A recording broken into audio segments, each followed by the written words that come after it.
11th floor. Yes, আজকে আমরা park স্ট্রিটের 11th ফ্লোর মানে বহুতল বিশিষ্ট একটি রেস্টুরেন্ট এসে পৌঁছেছি, papaya restaurant. Because today Valentine day বলে কথা। এখানে ঢুকেই যেহেতু আমাদের অলরেডি ও আগে থেকে একটু বুক করে ফেলেছিল, যদিও উইদাউট প্ল্যানিং, মানে বলতে পারো কোনো প্ল্যানিং ছিল না, সাডেন আমরা প্ল্যানিং করে বেরিয়ে পড়লাম লাঞ্চ করার উদ্দেশ্যে। পাপায়া রেস্টুরেন্টের ভেতরে ঢুকে মানে ভেতরে অ্যাম্বিয়েন্সটা ভীষণ সুন্দর।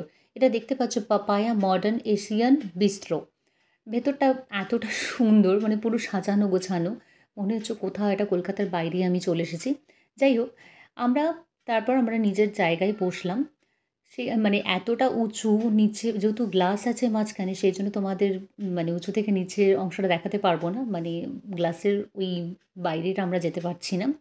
এখান থেকেই আমরা মানে ভিউটা নিচ্ছি, দূর থেকে হাওড়া ব্রিজটাও দেখা যাচ্ছে। তারপর আমরা এক এক করে মেনুটা দেখতে থাকলাম।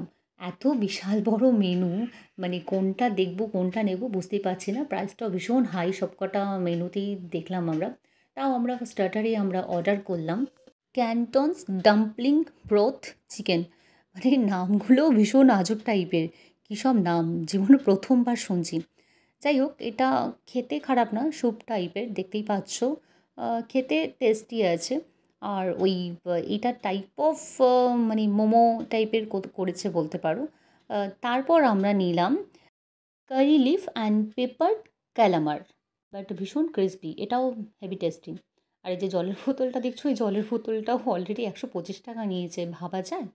এনিওয়েজ, তারপর আমরা নিলাম red snapper chilli wine grill.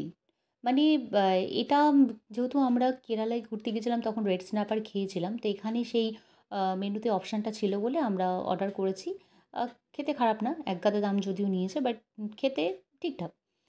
তারপর এইটা যে মেন মেনু আসার আগে এরা কি একটা স্টার্টার বলতে পারো দিয়েছে, ভীষণ ঠান্ডা একটা আইসক্রিম টাইপেরই হবে।